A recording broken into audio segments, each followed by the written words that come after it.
Very good morning friends. आज हम लेके आए हैं आप लोग के डिमांड पे डिफेंस प्रॉपर्टी मंत्रा एपिसोड 4।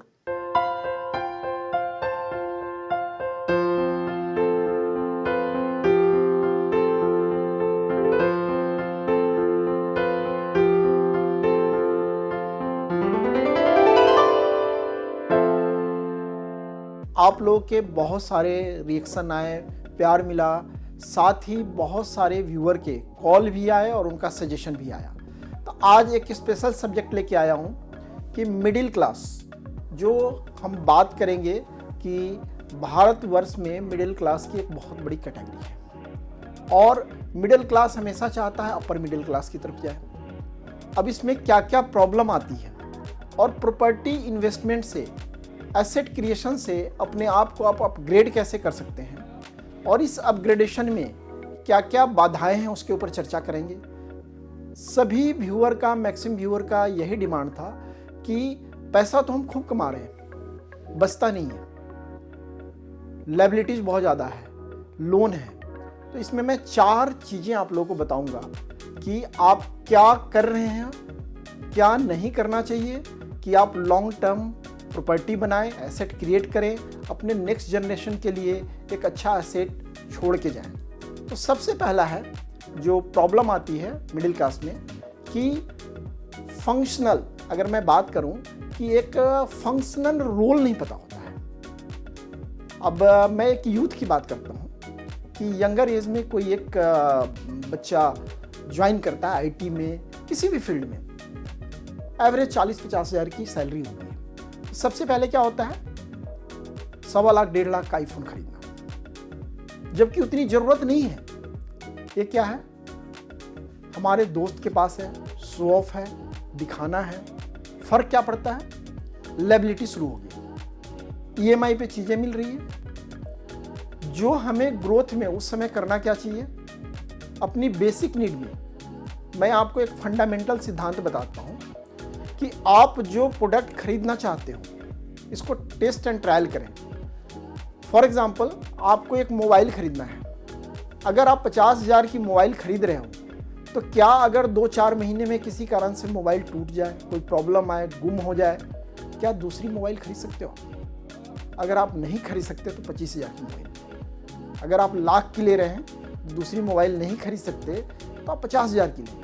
आपकी डबल कैपेसिटी हो, हाफ की लें और बाकी चीज़ों को अपने लाइफस्टाइल पे, अपने एजुकेशन पे, सेविंग पे, जब तक आप सेविंग को ऐड ऑन नहीं करेंगे तब तक आप लॉन्ग टर्म एसेट क्रिएट नहीं कर सकते। फ्रेंड्स, जो हमने पहला पॉइंट डिस्कस किया था कि शो ऑफ, जो सबसे ज़्यादा मिडिल क्लास को आगे बढ़ने से रोकता है, चाहे फैमिली में हो, बच्चों में हो, यंग जनरेशन में हो, कि हमने एक दूसरे से, अपने पड़ोसियों से हमने कम नहीं रहना है। और इस चक्कर में हम क्या कर रहे हैं, लोन ले रहे हैं, ईएमआई पे प्रोडक्ट ले रहे हैं और एक दिखावा कर रहे हैं। दूसरा सबसे बड़ा मेजर रीज़न है, जो सेकेंड पार्ट में डिस्कस करूंगा, एजुकेशन, इंडियन एजुकेशन सिस्टम। यहाँ पे हो क्या रहा है, अब प्राइमरी स्कूलों की कॉस्ट इतनी ज़्यादा बढ़ गई है, चाहे डोनेशन हो, मंथली फ़ी हो, और मैं बात करूं कि इवेंट्स के नाम पे बहुत सारी चीज़ें हर महीने, हर वीक, हर डे पेरेंट्स के पास आ जाता है, कितने पैसे आप दे दें। पेरेंट्स क्या कर रहे हैं, स्कूल का एजुकेशन सिस्टम क्या उसको ना देखकर ये देखते हैं कि मेरे रिश्तेदार का बच्चा कहाँ पढ़ रहा है, कौन कितनी फ़ी ज़्यादा दे रहा है। मैं खुद भी एक सरकारी स्कूल से पढ़ा हूँ और मुझे पता है, हमारे बहुत सारे दोस्त नोन और अभी भी सरकारी स्कूल से पढ़ के आईएएस, आईपीएस, चाहे सेना के अधिकारी में, हर जगह पे आईटी क्षेत्र में अच्छा नाम कर रहे हैं देश विदेश में। तो ज़रूरी नहीं है कि आप महंगे स्कूल में पढ़ें तभी आप अच्छा कर पाएंगे। अब आगे आप देखिए कॉलेजेस की बात। अच्छे अच्छे कॉलेजों में जिनका नाम बड़ा अच्छा है, उससे ज़्यादा आप देखेंगे जो गवर्नमेंट ओन्ड कॉलेज हैं, जहाँ फ़ी कम है, बच्चे बहुत अच्छे लेवल पे काम कर रहे हैं, आगे निकल के जीवन के क्षेत्र में अच्छा कर रहे हैं। लेकिन एक होड़ सी लगी है। मैं एक बात कहता हूँ, चाहे मेडिकल कॉलेज हो गवर्नमेंट ओन्ड, चाहे अगर IIT हो, IIM हो, जहाँ पे 0.5% बच्चे ही जाते हैं। फ़ी भी बहुत कम है, नॉमिनल फ़ी है, और उसके साथ उनका कैरियर भी अच्छा बनता है। लेकिन सबको ये मौका नहीं मिलता। उसके बाद होता क्या है कि मिडिल क्लास एक होड़ में पड़ जाता है कि कॉलेज का नाम क्या है, और आजकल एक बहुत बड़ा स्कैम चल रहा है प्लेसमेंट का, कि मैं 100% प्लेसमेंट करके दे रहा हूँ, मेरे बच्चे 100% हो रहे हैं। ये भी एक बहुत बड़ा स्कैम है। आप देखेंगे कि आपके फ़ी में वो प्लेसमेंट की फ़ी जुड़ी होती है। कॉलेजेस क्या कर रहे हैं, आपका प्लेसमेंट करा दिया, कंपनीज को एडवांस में पैसे दे दिए आपके फ़ी से, 2, 4, 6 महीने बाद कंपनी ने क्या करना है, आपको थ्रो आउट कर देना है। तो आप ज़रूर देखें कि जहाँ फ़ी दे रहे हैं वहाँ से प्लेसमेंट हो रहा है, क्या बच्चे रिटेन हो रहे हैं, क्या 2-3 साल तक जॉब कर पा रहे हैं, आगे उनकी क्या प्रोग्रेस है, क्या उनको प्रमोशन मिल रहा है, इंक्रीमेंट मिल रहा है। तीसरा सबसे बड़ा फैक्टर है जो विदेशों में जाने का, जो आजकल चलन हो गया है, जाना चाहिए हायर एजुकेशन के लिए, चाहे संभावनाएं तलाशने के लिए, परंतु क्या अपने देश में संभावनाएं कम हैं? हमारे आज के समय में चाहे IIT हो, IIM हो, मेडिकल कॉलेज वर्ल्ड क्लास के हैं, और यहाँ से पूरी दुनिया में बच्चे परचम लहरा रहे हैं। अब वहाँ होता क्या है, हमने क्या कॉलेज रजिस्टर्ड है उस फॉरेन कंट्री के जो भी बॉडी है, जैसे हमारे यहाँ UGC है, उनका फ्यूचर क्या है। केवल हम एक चीज़ देखते हैं कि मेरा बच्चा सो एंड सो कंट्री में पढ़ रहा है, चाहे लोन लेना पड़े, घर बेचना पड़े, ज़मीन बेचना पड़े। एसेट क्रिएट कहाँ से होगा? हम अपने बच्चों को एंटरप्रेन्योरशिप की तरफ नहीं लेके जा रहे हैं, उनको शुरू से एक मन में डाल के दे रहे हैं कि ज़्यादा पैसा देके अगर आपको हम पढ़ाएंगे आप अच्छा करोगे, जो कि हर समय संभव नहीं हो पाता। तो क्वालिटी एजुकेशन से ज़्यादा लोग इसके ऊपर जोर दे रहे हैं कि मैं कितना पैसा खर्च कर रहा हूँ, चाहे समाज में दिखाना हो।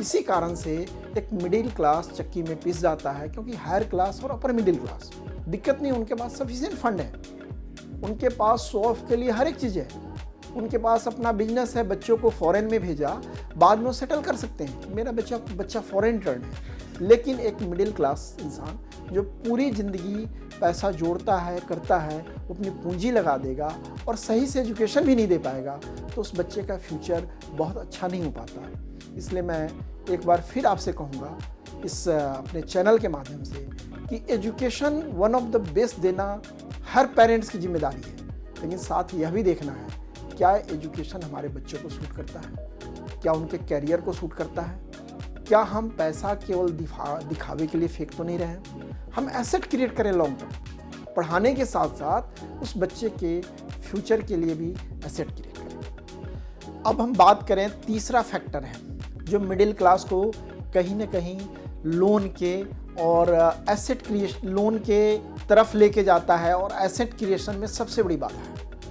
अब आजकल जो शादियों का एक फैशन चल रहा है कि कौन शादी में कितनी खर्च करता है, प्री वेडिंग शूट हो रही है जिसमें लाखों पैसा वेस्ट किया जाता है। ठीक है, ये हाई एंड फैमिली का चलन है, लोग विदेशों में शादी कर रहे हैं, लोग हिल्स में जाके वीकेंड पूरा टाइम लगाते हैं, पैसा खर्च करते हैं। लेकिन एक मिडिल क्लास फैमिली की जो बेसिक रिक्वायरमेंट है मैरिज की, कि चाहे वो अरेंज मैरिज हो, चाहे लव मैरिज हो, चाहे फैमिली के कंसेंट से हो, कि हम देखें मैच अच्छा हो और शादी में मिनिमम खर्च हम करें, अपने जो क्षमता है उसके अनुसार, हम लोन के नीचे ना दबें। मैं इस पर एक सुझाव देना चाहूँगा कि एवरेज मिडिल क्लास का जो एक भारत का सर्वे है कि शादी में 25 से 30 लाख रुपया खर्च हो रहा है, जो बहुत बड़ा अमाउंट है। मैं पेरेंट्स को सजेस्ट करना चाहूँगा कि आप 5-7 लाख रुपए में शादी करिए, आप दूसरे के दिखावे न पड़े। आप जो बचा हुआ 25 लाख रुपया है उसको किसी FD में डालें और हर साल आप अपने बेटी को या अपने बहू को, बेटे को हर साल 2-2.5 लाख रुपया दें। उनसे आपका लगाव बढ़ा रहेगा, फैमिली इंटरेक्शन बहुत ही स्ट्रांग होगा। जो आज फैमिली ब्रेक हो रही है ना, उनको लगा रहेगा कि जब हमारी एनिवर्सरी पूरी होगी हम अच्छी तरह से रहेंगे तो हमें रिवार्ड मिलेगा। जैसे कंपनी में बोनस देते हैं ना, एम्प्लॉय रिटेंशन होता है, उसको लगा रहता है साल हम काम करेंगे, बढ़िया काम करेंगे, हमें बोनस मिलेगा। तो उसी तरह फैमिली में क्या होगा कि चाहे बेटा बहू हो, चाहे दामाद और बिटिया हो, उनको लगेगा कि हमारे पेरेंट्स की तरफ से एक सर्टेन अमाउंट आने वाला है, उसको अपने वो चाहे कार परचेज करना हो, चाहे कोई एसेट बनाना हो, चाहे कोई भी चीज़ ज्वेलरी लेना हो, उस तरह से वो खर्च कर सकते हैं। और एक इंटरेक्शन जो फैमिली बॉन्डिंग ब्रेक हो रहा है, मैं एग्जांपल देता हूँ, लोगों ने 70-80 लाख लगा के शादी की है, वो शादी 70 दिन भी नहीं चली, दोनों कोर्ट में खड़े हैं, पेरेंट्स परेशान हैं कि बच्चे को देखें या जो नुकसान हुआ उसको देखें। पैसे से शादी नहीं टिकती। आप देखेंगे जो हमारा भारतीय ट्रेडिशन है, जहां परिवार, 2 परिवार मिलकर शादी करते हैं, मिनिमम खर्च होता है, शादी लंबी चलती है। आप कोरोना टाइम में देखिए, जहां 20-25 लोग की लिमिट थी, हजारों के खर्च में शादी हो गई। वो शादियां ज़्यादा स्ट्रांग हैं। मैं नहीं कहता हूं कि ज़्यादा पैसा खर्च करने से स्ट्रांग नहीं होगी, लेकिन पैसा एक क्राइटेरिया नहीं है। और मिडिल क्लास इस चक्कर में फंसता है, दिखावे के चक्कर में वो एसेट क्रिएट नहीं कर पाता। अपनी अगली जनरेशन को एसेट क्रिएट करने में एक बड़ी बाधा है, हम उसको सपोर्ट नहीं कर पाते।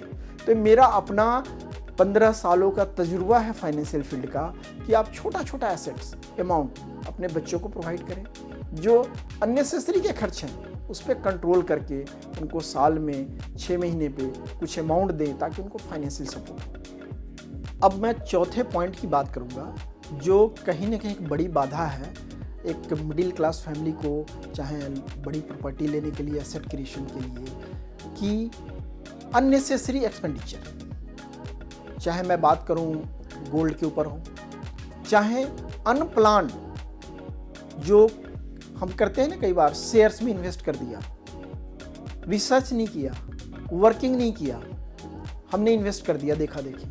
बड़ी गाड़ियां लेना, उसकी ईएमआई बड़ी हो जाएगी, तो हमने अपनी कैपेसिटी के अनुसार हर चीज प्लान करके चलना है। गोल्ड इज एसेट, मैं मानता हूं गोल्ड एक अच्छा सा एसेट है, लेकिन लॉन्ग टर्म एसेट में नहीं होता। ये आपको कहीं ना कहीं सेफ्टी सिक्योरिटी, अगर हम भारतीय ट्रेडिशन में मांगे तो एक आभूषण है, जब जरूरत पड़ेगी तो गोल्ड को बेच के आप अपनी ज़रूरतों को पूरा कर सकते हैं, लेकिन एक बहुत बड़ा इन्वेस्टमेंट नहीं ले सकते। मैं बार बार कहता हूँ कि इन्वेस्टमेंट प्रॉपर्टी क्या है, चाहे पुराने ज़माने में हमारे पूर्वजों ने जो किया हुआ है, चाहे आपके माता पिता ने किया है, वो प्रॉपर्टी मल्टीप्लाई हो रही है डे बाई डे। गोल्ड में क्या होगा, जब भी आप सेल करेंगे तो डिप्रिशिएशन जाएगा। गोल्ड को रखने की भी प्रॉब्लम है। मेरे कई व्यूअर के कॉल आ रहे थे, हम शेयर में क्यों ना करें प्रॉपर्टी से अच्छा। क्या आपके पास शेयर में इकट्ठा पैसा है कि आप इन्वेस्ट कर पाए? दूसरी चीज़ है कि प्रॉपर्टी में इन्वेस्ट करने के लिए आपको 10, 15, 20% मार्जिन होनी चाहिए। इन चीज़ों में आपको 100% पैसा चाहिए। जब आपका अपना पैसा होगा उतना ही इन्वेस्ट होगा। बैंक आपके साथ खड़ा है देने के लिए, उसको पता है प्रॉपर्टी मल्टीप्लाई करने वाली है, ये एसेट बनने वाला है। तो चौथे पॉइंट में जो मैं समराइज करना चाहूँगा कि हम जो वेल प्लान्ड चीज़ों में हम इन्वेस्ट करें, जिसका एक सबसे बड़ा पार्ट है रियल एस्टेट। दूसरा है, अगर आपको शेयर मार्केट में भी जाना है तो उतना अनुभव लें, नहीं लगता है तो म्यूचुअल फंड में सिप के थ्रू जाए, थोड़ा थोड़ा इन्वेस्ट करें। गोल्ड लेना है, गोल्ड आज के डेट में फिजिकल के बदले कमोडिटी में भी आ रहा है, तो इन चीज़ों को समझने की ज़रूरत है। केवल कहे कहाए में, समझने में, कई बार कई लोगों को मैंने देखा है कि बैंक से पर्सनल लोन लेके शेयर मार्केट में पैसा लगाया और पैसा खत्म हो गया। सो फ्रेंड्स, ये 4 पॉइंट जो आज हमने आपको बताया है, इनको ध्यान रखना है, इनको नोट डाउन करना है, अपने दोस्तों को, रिश्तेदारों को, जितने लोगों को आप आगे भेजिए। ये पर्सनल हमारा अपना जो 15 साल के फाइनेंशियल फील्ड का और पीछे 20 साल जो वर्किंग किया हुआ है, चाहे वायुसेना में हो, चाहे सामाजिक क्षेत्र में हो, इन सब चीज़ों का निचोड़ है जो आपको हम दे रहे हैं। आज का जो वीडियो हमने बनाया हुआ है, ये आप लोगों की डिमांड पे था कि मिडिल क्लास जो फैमिली से लोग हैं, हमारे दोस्त हैं, कि हम एसेट क्यों नहीं क्रिएट कर पाते। तो हमारा पर्पस था अवेयर देना, आप इसी तरह हमें सुझाव देते रहिए, हमारे साथ जुड़े रहिए, हमें लाइक, शेयर और कमेंट करते रहिए। आपके सजेशंस को हम ध्यान में रख के वीडियोस और आपके अनुसार बनाते रहेंगे और आने वाले समय में इसको और आगे मैं लेके जाने वाला हूँ कि एजुकेशन सिस्टम में क्या प्रॉब्लम्स हैं। मेनली एसेट क्रिएशन जो मेरा प्राइम सब्जेक्ट है, जिसके ऊपर मैं काम करता हूँ, रिसर्च एनालिसिस करता हूँ, उसको मैं कनेक्ट करूँगा एजुकेशन सिस्टम से। जैसे आज हमने कनेक्ट किया हुआ है कि मिडिल क्लास फैमिली की प्रॉब्लम क्या है जो एसेट क्रिएशन में उनको बाधा बनती है। तो दोस्तों, आपको ये वीडियो कैसा लगा इसको ज़रूर बताएं और साथ साथ आप अपना प्यार बनाए रखें। बहुत बहुत धन्यवाद आप सभी का। Thank you so much.